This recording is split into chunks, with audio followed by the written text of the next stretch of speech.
Hi everybody, welcome back to Elle the Law Student. Right now quite a lot of you will be doing your university applications and that can be quite a daunting time because there's so many different things to think about.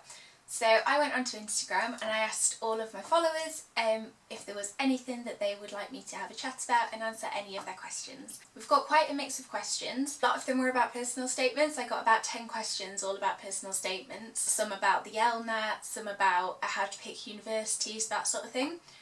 Some of them were very specific to that person, so if I don't answer your question here, it's because I will have sent you a message on Instagram. So yeah, I hope this is super useful for you.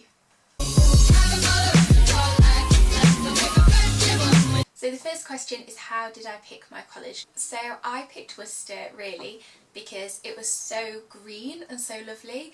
I didn't really want to be right in the city centre, and Worcester is a teeny bit of a step out of that, and I really liked it because it is so green and because I've sort of grown up in the countryside. I really couldn't imagine myself living right in the centre of it all. And the other thing is, Worcester is a really beautiful college. However, it doesn't look like that much from the outside, so it doesn't attract loads and loads of tourists, which is quite nice because it means it's quite peaceful. So the next question is, which of the universities did I apply to and why? I applied to Oxford, obviously, Durham, Bristol, Liverpool and Southampton. I applied to Durham because that was sort of initially where I'd always seen myself going.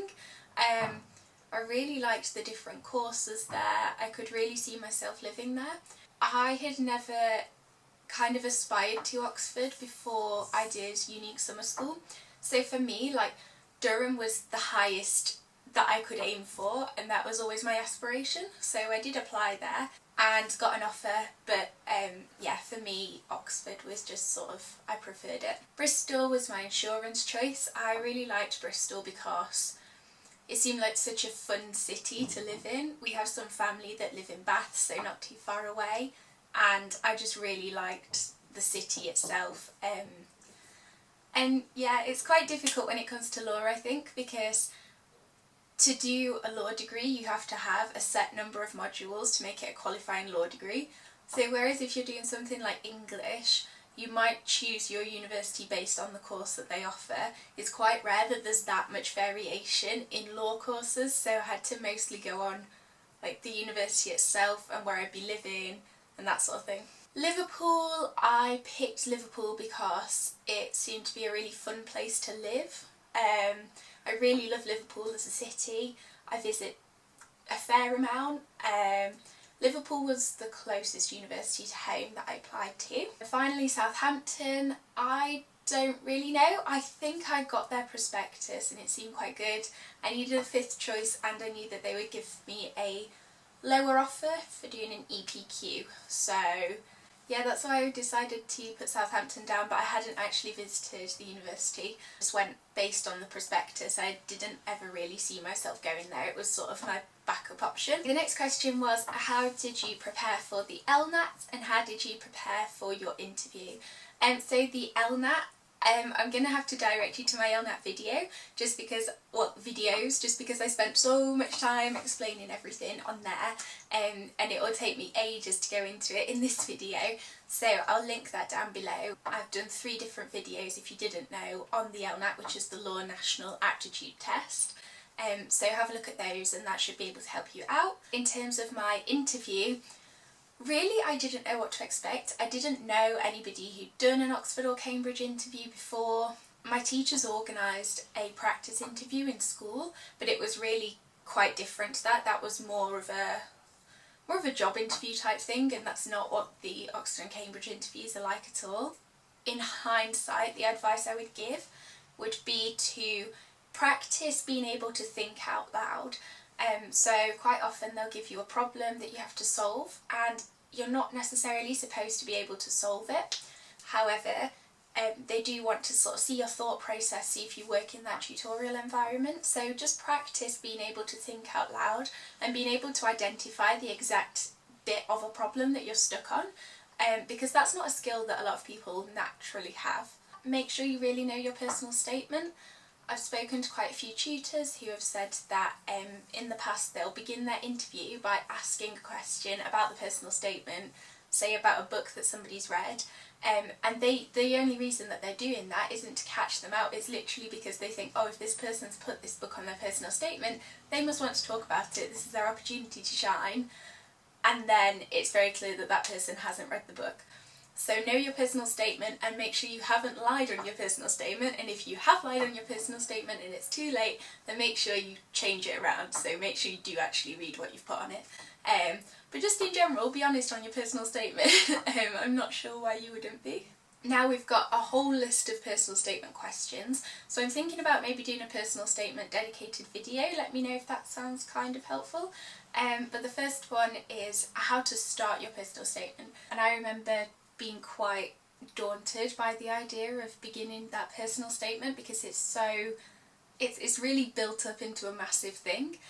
The thing that I would say is that you will do so many drafts of your personal statement that the first one you don't have to get it right first time. It really is just a time to experiment, so get something down on the page and just do it. Just spend an hour doing it and then you can go back and tweak it. But before you do that, I would say kind of make a bit of a plan. So make a list of the things that you've read, list of things that you want to mention, why you want to study the subject. Just kind of make yourself a mind map or a couple of lists, and start from there, because that will make it a lot easier, and you won't get such a mental block when you're writing it. Okay, so as I said, lots of questions about personal statements, so I think I'll probably just answer the general one that came up, which was what do universities look for in personal statements, and just any general tips for law personal statements. So the biggest thing that I wish somebody had told me when I was writing my personal statement is to make sure you're not listing things. At the end of the day, you need to make sure that you're proving that you want to study that subject and that you would be good at studying that subject, not that you've just read a load of things, because that doesn't actually prove anything. So for example, you could read a book or listen to a podcast or read a court case or anything, and that's great, definitely include that in there. However, don't just say I read this, I listened to this, I found this interesting. Pick out what did you find interesting, what did you agree with, what did you disagree with, what did you take away from it that you thought, actually I want to explore that more, and so what did you then go and read another book on, and that sort of thing. So showing that you're really engaged with what you're reading, because at the end of the day anyone can sit there with a book in front of them and just flick through. The general advice is to do 80% academic and 20% extracurricular. That 80% can include supercurricular things, so for example reading a book, listening to a podcast, court cases, work experience in that relevant area, and then your extracurricular stuff is all about your part-time job, playing football, teaching, dancing, that sort of thing.